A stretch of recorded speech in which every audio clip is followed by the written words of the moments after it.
it's going to be interesting this year to see when we can actually tap the trees, because I know Matsu still has lots of snow.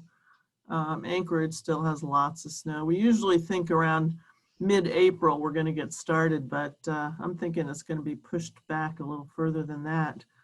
I talked to, Jan Daw talked to Dulce at Cahiltna Birch Works and up in Talkeetna, and they were thinking they weren't going to get started till about April 25th. And we're usually maybe a week ahead of them. So we'll see. We will see. And so Julie Cassio is helping me today with questions and things like that. So just leave questions in chat and she'll pick those up, and every once in a, we could stop and talk about those as we go. And Valerie, I have started the recording, so you are more than welcome to start whenever you're ready. Great. All right.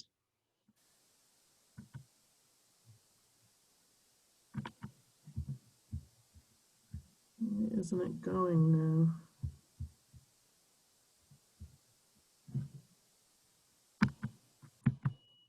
Did you have it in the slideshow mode? Yeah, I did. How do I get back to it now? Okay, resume slideshow. Okay, now it's working. So birch is a family of flowering trees and shrubs. Actually, in Alaska we have the shrubs further north, but it's Betulacea. And we have a white paper birch here, but there's also some other hybrids down on the Kenai Peninsula. They have Kanayaka, but it's also a sugar birch. So I know I was just looking at something where they've been doing tree tapping down there as well. So the trees turn a nice yellow in the fall, beautiful. We like to, make sure when you're going to tap a tree, you look things over and see how the tree looks. You don't want to tap any dead trees for sure. Here's a little anatomy of a tree. And so we look at, here's the outer bark, and that's the part that peels easily. I know there's a lot of people that like to go out and collect birch bark, and you can collect it safely, not hurting the tree if you don't go too deep into it. But I like to, if I'm going to get birch bark, I try to find people who are cutting trees and get the bark off there. So there's that inner bark, and then the cambium cell layer where the cells are produced, and then D is the sapwood. So we're trying to get into the sapwood, and we'll talk about how far you need to drill to get in there. So here's a typical Alaska birch, lots of little scars and things on it. So, try to find a clear spot when you want to tap. Oops.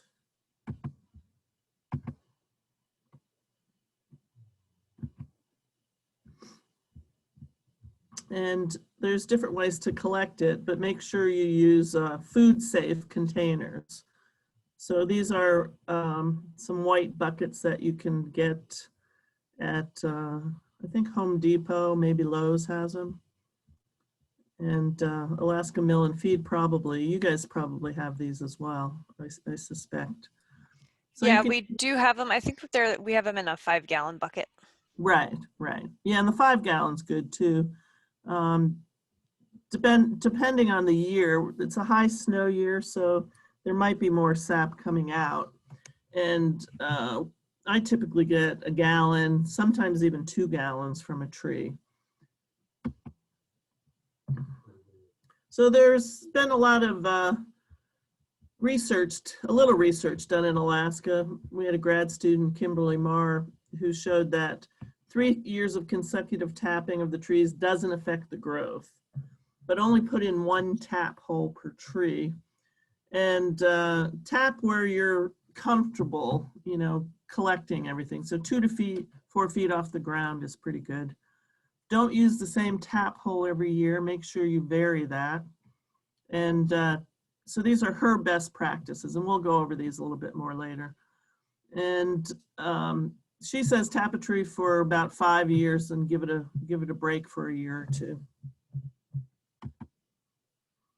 So here's some typical backyard tree tapping equipment that Julie took a picture of here. And we have some alcohol, rubbing alcohol, a drill, depending on what size spout or spile you're going to use, you want to tailor your drill bit to that.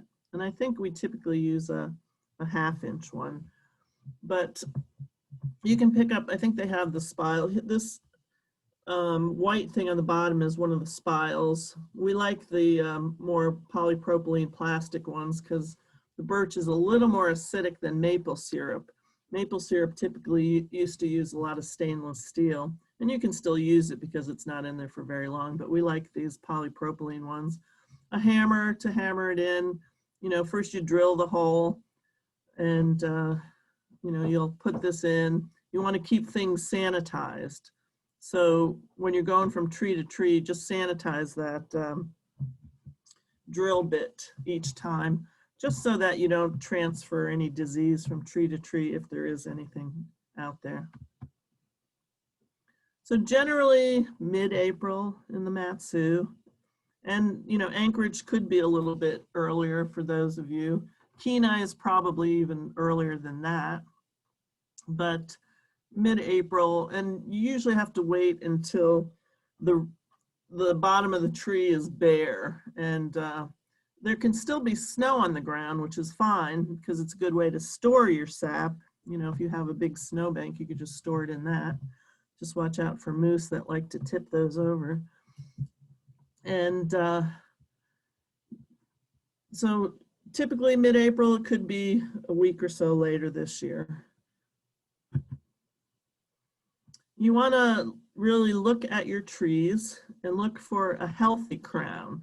So if there's a lot of it has a broken top or broken branches, look at the bark and make sure that there's no mushrooms on them, because that indicates that it's a dying tree. So look for a healthy crown, a nice, nice bark, no mushrooms growing. And you want to find something that's at least 8 inches in diameter. So my thumb to my middle finger, if I hold it open, that's about 8 inches. And so I usually just hold that up to a tree and make sure it's a little bigger than that. So here it is, at least 8 inches in diameter. And you can just use a ruler to see that as well. So here we're tapping probably about 3.5, 4 feet off the ground. And that's a comfortable place. If you're using 5-gallon buckets and you want to leave them on the ground, you know, you want to make sure they're secure and you don't want them to tip over. And we use hosing as well. That can go from you can buy the hosing in, do you have the hosing at Alaska Mill and Feed as well? We do have some in kits. Okay, okay. And they also, Julie, they have the food grade at Home Depot, don't they? Is that where you were getting yours from? Sorry, I hit the wrong button. They do, but you just have to make sure that's what you're getting is the food grade rate. Food grade. Lowe's has it as well. There might be other places also. You just have to make sure it's the food grade one. Yeah, and we'll see a picture. So here, when you're drilling, so we use 1.5 to 1 3/4 deep, depending on the size of your spile. I noticed on the Kenai, they were just taking the hose and sticking it in the hole. And that can work, but I don't know, you know, it could fall out too. The spiles are nice because they drip out in a certain area. And you want to just aim it slightly upward, slant it up just slightly so that it's easier to drip out in the tree. And this drill bit has, you can see it has like a round kind of block on it. So that prevents you from going further into the tree. You know, you don't want to go too far in. Julie, did you get that at the hardware store? Or is that a specialty thing? The bit that's used here? Yeah. With That one, actually, this is a picture of Dulcie doing it. And I've not run into any of our local grocery stores that sell that, but it is something you can get through Dulcie's program.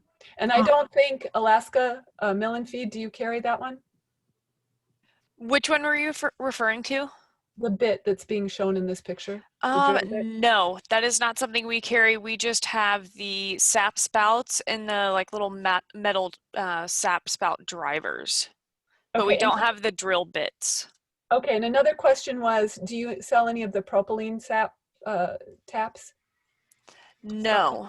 Okay. Actually, we did get some in last year. Let me check my computer system and I will let everybody know in the chat.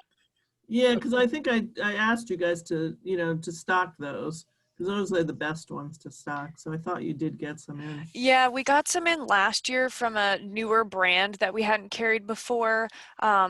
But we've been having some distribution issues on certain things. So let me check in our system and I'll let everyone know if we are getting those in stock or have them in stock.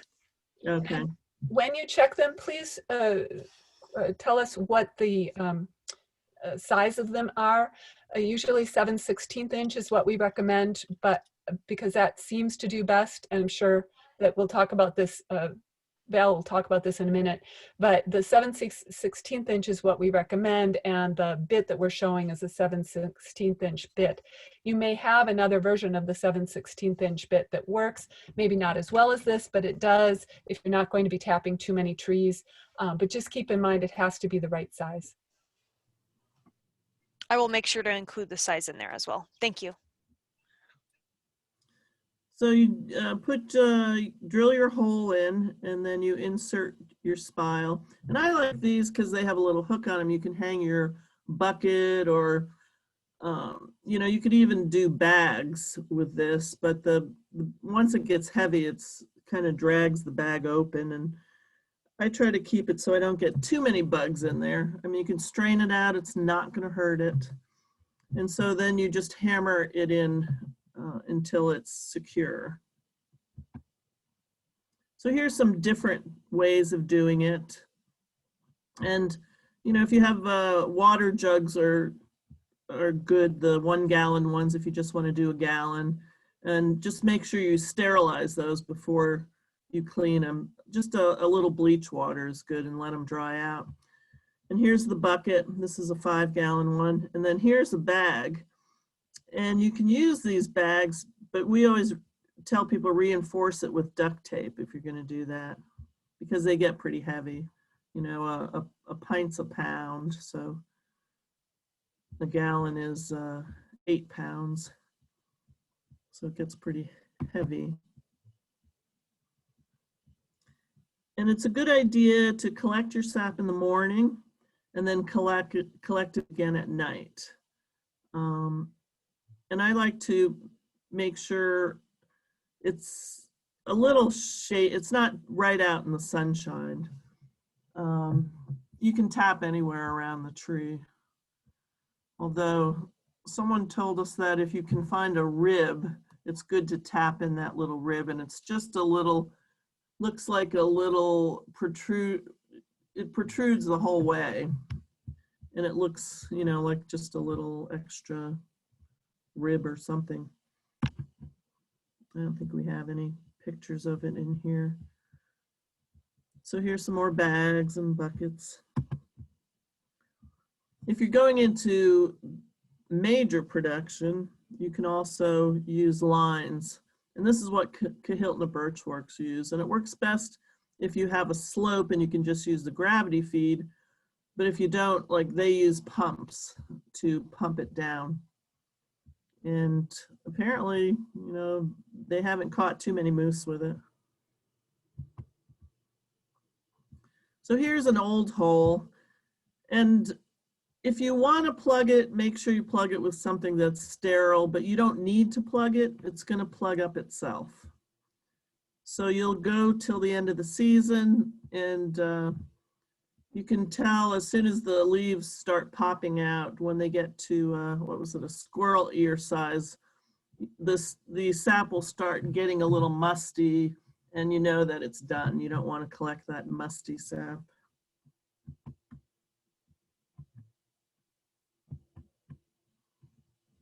So there's a lot of healthy components in birch sap. Personally, I like to collect it and drink it.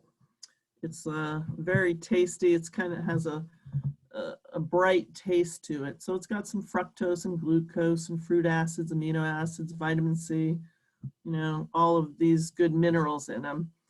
And you can use it to make your coffee, you know, use it for water for your tea, your coffee. If you're going to boil it down, we'll talk about that in a little bit. So you can make carbonated beverages out of it. Birch beer, people like to make that. Up in Kahiltna, what is it, Denali Brewing? In the spring, they always make a birch alcoholic beer. And I think they might do a non-alcoholic as well. A lot of, you can also concentrate it partially, use it as a marinade. Use it in salad dressings. I like to put it on my salmon when I'm smoking it. Make beer or wine. Then you can concentrate it further to make syrup, but it's a little tricky at the end, so you just have to be careful. And then you can also use it to make candy, like taffies. Birch taffy is really good. And I know up here in Fairbanks, Jan Daw runs a big birch tapping program, and they make the birch candies and sell them and do quite well. So this is what it looks like, very clear. And then boiling it, we don't recommend that you boil it down inside your house unless you want to take the wallpaper off your walls if you have wallpaper. It's better to do it outside. You could use propane. We tried using a wood stove a couple of years, and it was a lot of fun, but it was a lot of work. So this year we've got one of those outdoor propane ones, and we're just going to boil it down like that. And as you're boiling it down, you can scoop away, you know, any scum that's on top. It's not going to hurt it. And if you plan on evaporating it, it's best to have a large but not too tall. You want it more shallow stainless steel to boil it down, and that way it boils a little bit faster. So here it is, boiling it down. And what we'll do typically is we'll boil it down to a certain point and then save it and just save up as we boil. And then at the end, that's when I'll take it inside and boil it down the rest of the way and try to keep a good eye on it. I've burnt it before, which was a real drag. So you can strain it you can use coffee filters, you can use mesh or anything like that to strain it through. I typically, mine is usually pretty clean, and I usually don't have to strain it. But just, you know, get the big bugs out. They're not going to hurt it. You'll get a little extra protein there. So here it is. It gets darker as it boils down, but I hope you're all aware that it does take about 100 gallons of sap to make 1 gallon of syrup. So I used to always just say, well, I think I'll just buy mine at Kahiltna, but then the last couple of years we've been doing it and getting some nice product with that, even if it's just for marinating. And it does take quite a bit of energy to take it down. I know I was trying to figure out how many propane tanks it would take to boil 100 gallons, and I think it might have taken a couple tanks, the smaller tanks, but then I had it sitting outside as we had enough snow, so I kept the bucket outside, and as I was, boiling it down, collecting it, and then one night a moose knocked it over, and that was the end. So just be careful if you have moose in your yard. Sad story to tell. Hey, Val, when you mentioned the reduced condensed sap, but not completely all the way to syrup, you want to give information on how long that can be kept and the method of keeping that? Oh, yeah. So, Julie, maybe you can answer that a little better. I think you tried boiling it to different degrees, right? Right, I have boiled it to different degrees, partly to show people what the difference in the And I think we have coloration. that picture in here too. It should be there somewhere. But Yeah. just when you're doing that, it helps you know how far along you are, because you want it to get pretty dark colored. In fact, the picture over here, to me, it's on the right, or excuse me, yeah, the right bottom side. It shows where it's becoming more of the syrup. And that's important to know, because if you don't have as much sugar in it, if it's not condensed all the way down to a syrup, it won't, then it almost has to be frozen. It's not quite gone through the processes enough to just can it and keep it that way. Or have you ever done that? I've never done it halfway. I've always done it maybe 3/4 of the way. And have you canned that to keep it? Yeah, I have canned it, but I usually kept it cold. Right. And Yeah. that's what I've done as well. Actually, I did can some and leave it set out. Uh-huh. But it was okay, but I can't guarantee, because I haven't done it more than a couple of times, that it would be 100% okay to eat without any mold or any other kind of problem affecting. Right. So you can also use a hydrometer to look at the sugar concentration. Do you remember what concentration we're looking for here, Julie? Yes. The bricks. Oh, I'll look it up. Just a second. Yeah, Julie and I did a paper as well, and I know they had copies at Alaska Mill and Feed at one point. I don't know if they still do, but you can also get it at the Cooperative Extension website. I did put that out in the beginning where you can find that publication. And we do have those at the mill as well that are already printed out. But yeah, the Cooperative Extension website's great because you can download it from there too. Yes. Right. So what we're looking for in bricks format is 67 bricks. Keep in mind that this will be a thinner syrup than maple syrup is. 70, if you get up to a 70 bricks or down to a 70 bricks, depends upon how you think about it, that'll extend its shelf life, because that indicates and shows that it has more sugar in it. If you don't have a hydrometer, then concentrate it according to taste as well. Yeah, and it'll be, the stuff I made last year, it actually was nice and pretty thick and very tasty. Yes, and you didn't mention this, Val, but I will tell you all from my experience that very end, when you're cooking it down and cooking it down and cooking it down, and you're almost there, it's getting to the right consistency, and you have to watch it. You cannot even leave to go to the bathroom. You have to be constantly watching it, because it could burn way too quickly if you are not paying attention to it. Yes, I burned a small batch last year, and makes a mess of your pot.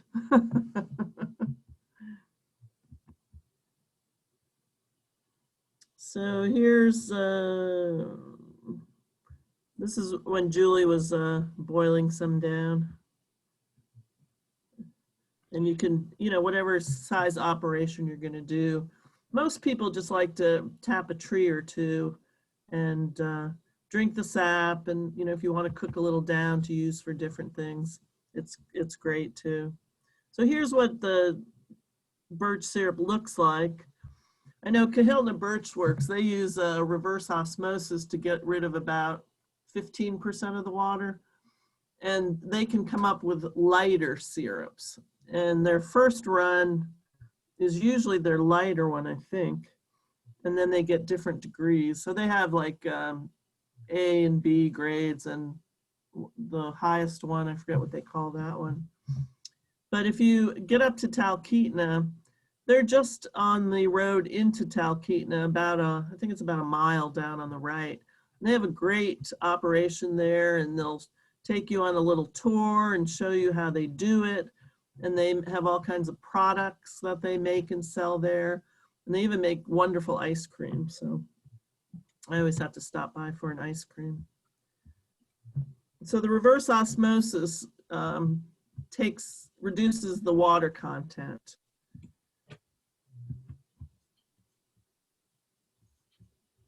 And here are some of our different resources, but there's plenty more online now. And there's even a book out on birch and maple and hazelnut and different things like that this guy in New York made. Huh. I guess that's about it. What else didn't I say?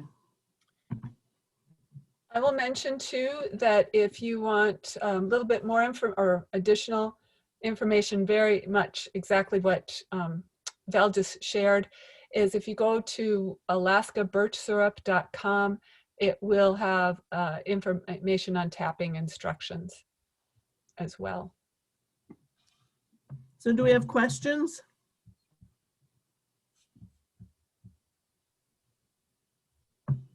So how many of you participants have done any tapping before, or is this the first time?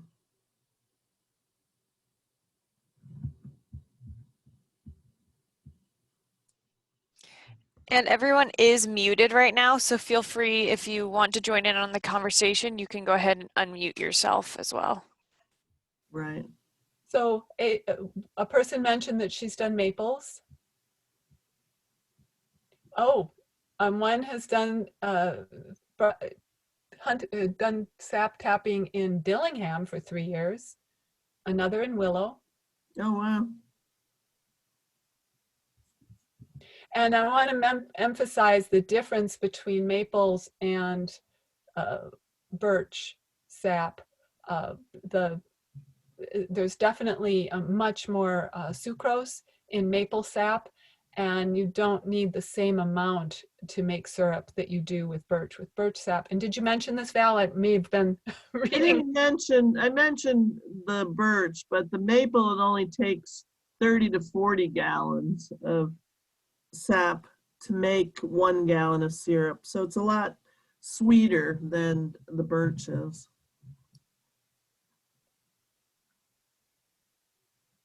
But it's fun, you know, if you do concentrate it down a little bit. You know, I like to catch salmon and can it, and sometimes before I do the canning, I'll put a little bit of birch syrup in just to give a little flavor. Or if I'm smoking my fish, as I'm smoking it, I'll put a couple layers on, you know, let it dry, put another layer on. It's a really nice taste. And I think, Julie, did you have some recipes that you had made up yet? Yeah, I have made it up. I don't know that I can click it in here though, into the chat. Does Alaska Mill and Feed have everyone's emails? Yes, we do. And we will be sending out the recording. So Julie, I believe you have my email address. You can send that to me and I can include it in that email that we send out with the recording. Okay, I will. And I'll tell you that the applesauce cake, I make an applesauce cake and I cut down on the sugar and I add, you'll see that recipe. I think it's part of one of these that I put in. Well, most of those are Val's, but one of them is mine. And that one is an applesauce cake, which uses less sugar and uses some birch sap in it, or birch syrup in it actually. And then at the end, I drizzle some birch syrup across the top and people really like that. So yeah, it is a flavor you have to get used to, but it is really good. Yes, and you can use it either as for sweet or savory. Like sometimes when I'm eating pancakes, I'll put a little birch syrup and a little maple syrup on because I like both of them. My mom, she lives in Vermont, and she actually prefers the birch to the maple syrup. So I always make sure I send her some when I make it. And another thing I wanted to talk about a little bit is when you're picking your trees, you don't want to tap trees that are close to the road or, where they could be polluted. Make sure your tree is a nice, healthy tree and it's not getting, a lot of exhaust on it. I was reading that thing on the Kenai, and they said, yeah, there's lots of state land, and other land where you can go and tap a few trees. And I'm not sure, I don't know if you need a permit if you're just doing a couple trees. If you're going to do a lot, you definitely have to get a permit or talk to them about it. But there is land available where, you can go tap, and, probably all of you know someone who might live somewhere where they have a bunch of birch trees that they don't tap, and tell them that it's not going to hurt the birch at all. And it's a great way. This is a great thing for families to do because kids love to just collect that sap. Jan Daw up here does a tapping into some sort of tapping program that she does with the schools. And I know last year with the COVID, it had to be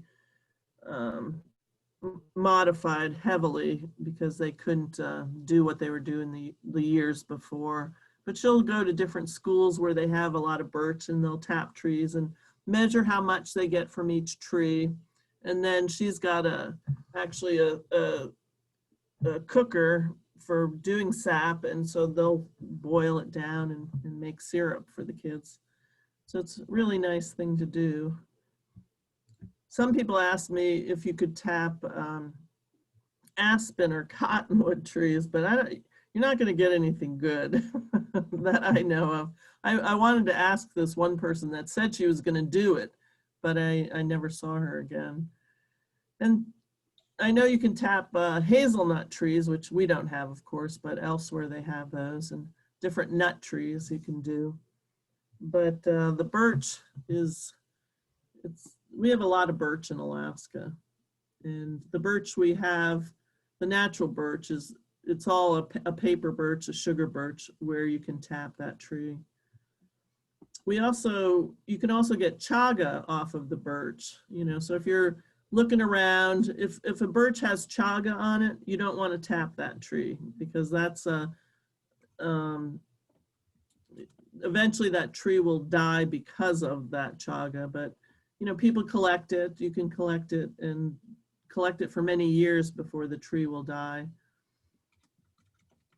And that's another thing you can look up online is chaga, and a lot of people in Alaska now collect it and sell it. You can find it at a lot of the markets in Anchorage and the Friday market in Palmer.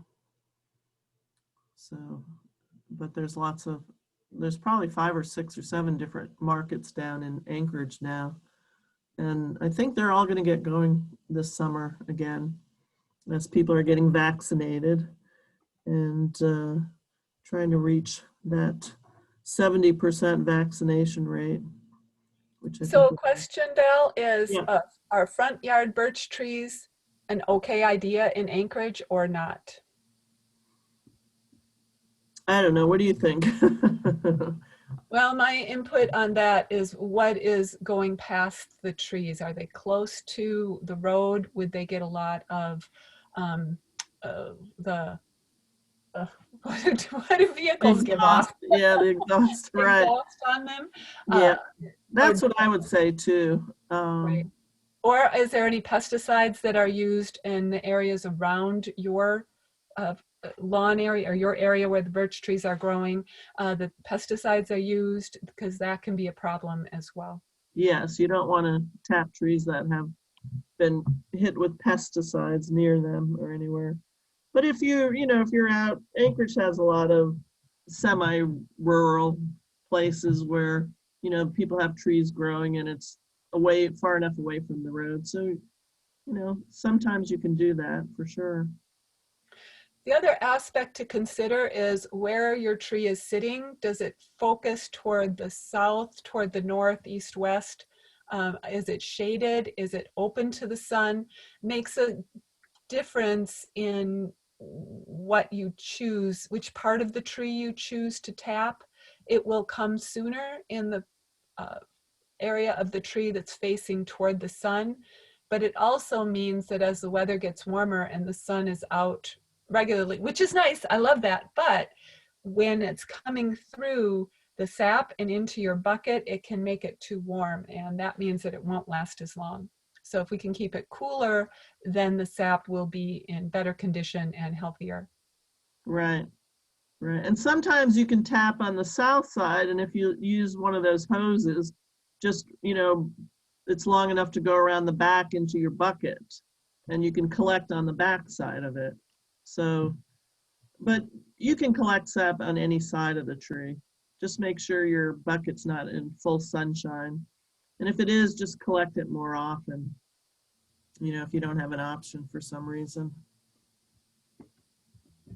So, you know, if you tap one tree, you'll get probably 1 gallon to 2 gallons a day. So if you're just going to drink it, one tree might be enough. You know, if you have lots of freezers and you've used up all your fish and your caribou and your moose and you have empty space, you can always store, you know, freeze some of it as well. And that's one way you can concentrate it too, is if you let it freeze, partially freeze. You know, the frozen part is going to be the fresh water, and the rest of it is going to be a little more concentrated sap. And I haven't tried that just because I never have enough freezer space to do that, but there are different options, you know, for doing that.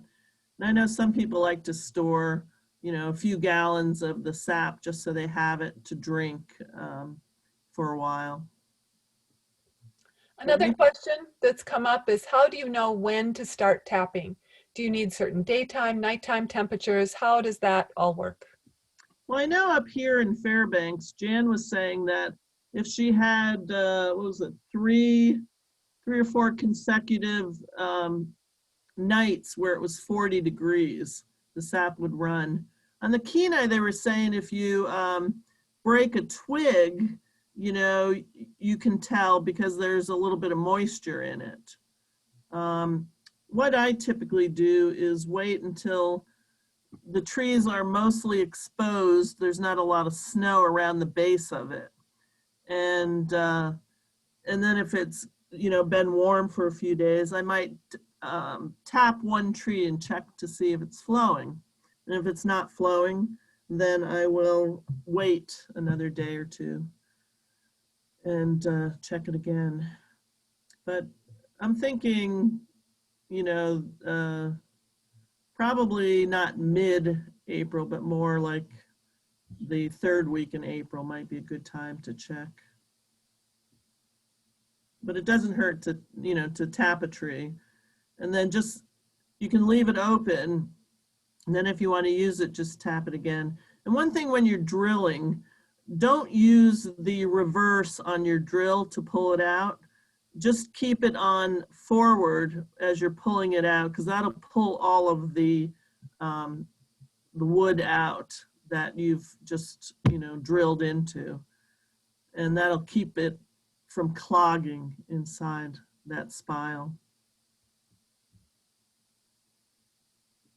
What else, Julie, might we tell them? Another thing, if you're considering doing, some of this depends on what kind of a freezer situation that you have. And also this year we have snow, which is helpful. And I'll tell you about it in a minute. So when you are gathering sap and you think, oh, I really do want to try to condense it and make it into syrup, or I want to save it and share it with my neighbors, but I don't have enough room in my freezer. You could, in a shadowed area of your building, and there's plenty of snow that will keep it at 32 degrees, well, around between under 40 degrees Fahrenheit for sure the whole time.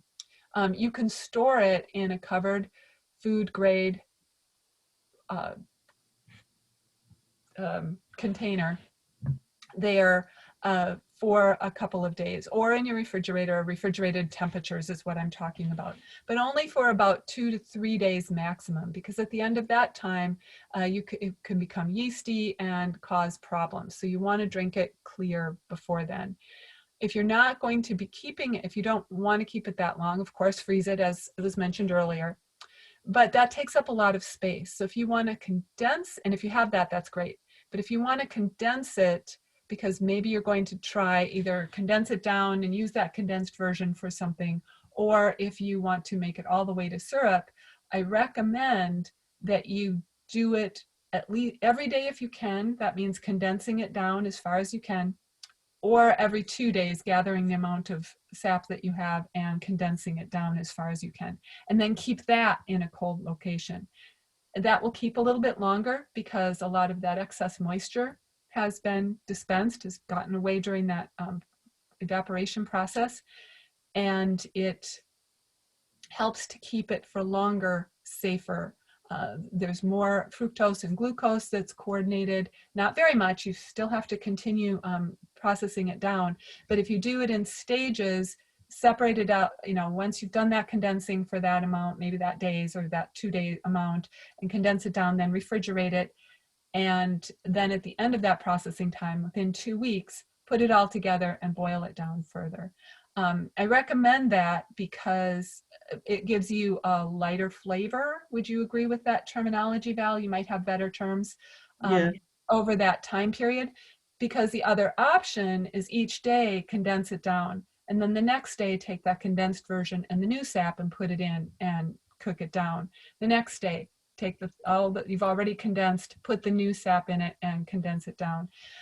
That helps because it takes up less of your freezer or refrigerator space in order to do it.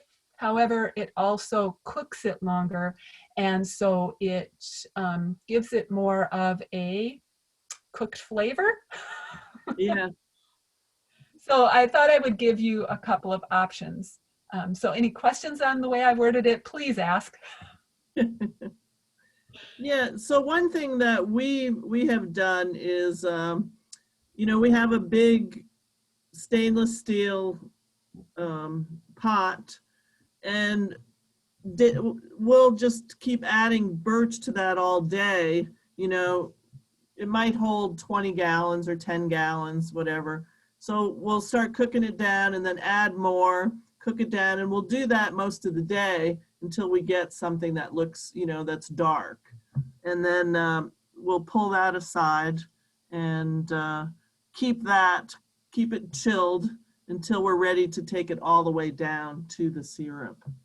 You want to back it up so that they can see what you're referring to on your slide? Yeah.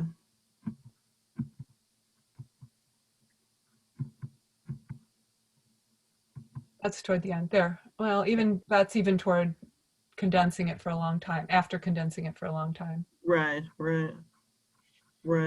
So, I just keep adding to it, and a rolling boil is fine for this, first part.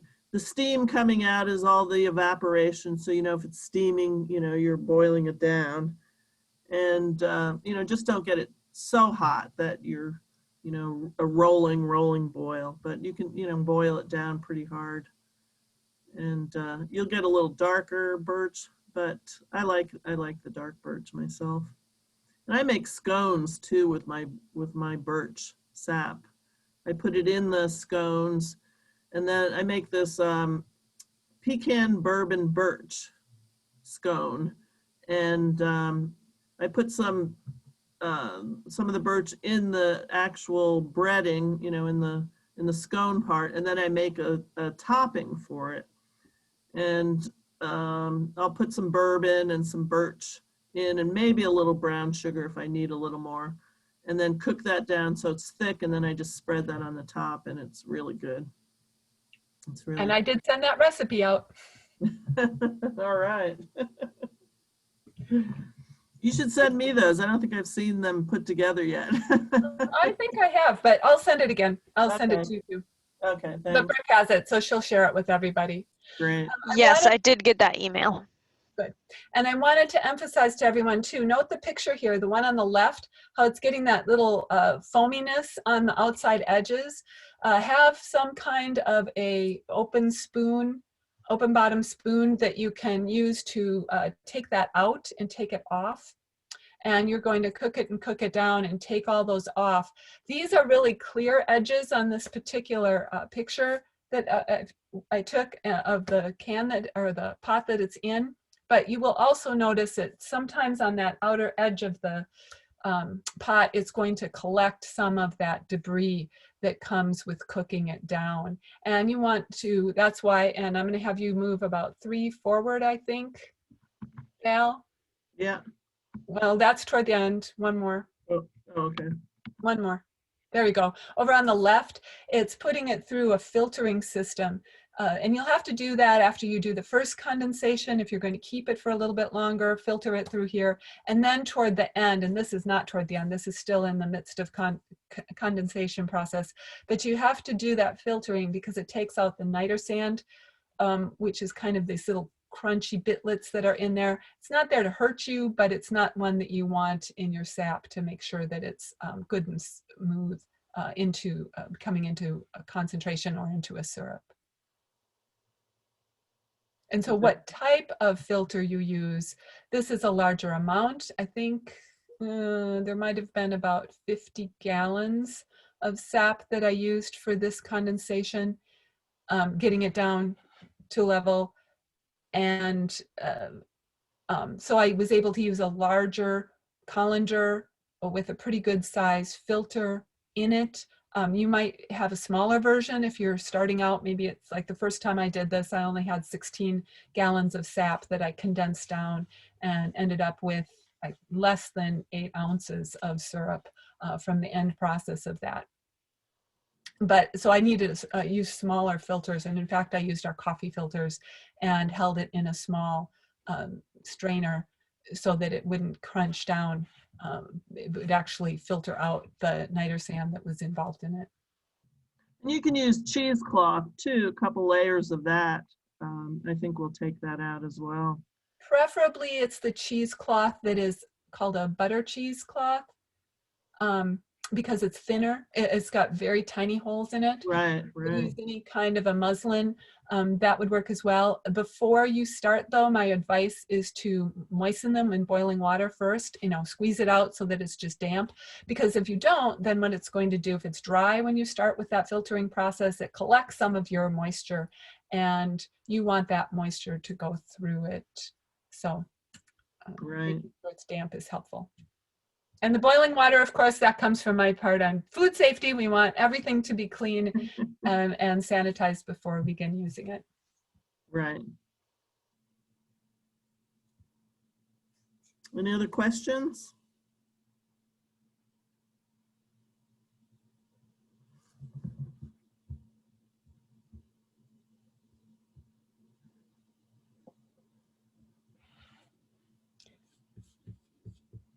Okay, I don't think I have anything else to say. All right, well, thank you so much for teaching the class, both of you. I know our customers really appreciate it. And again, we will be sending out this class recording probably sometime today. It shouldn't take too long to get that out to everybody. Great, well, thanks for coming. And yeah, we can still do classes even amidst the COVID. I think everyone's learned how to Zoom these days. I think so. We're very thankful for that. Yes, we are. All right, well, take care. Thank you so much. All right, thank you.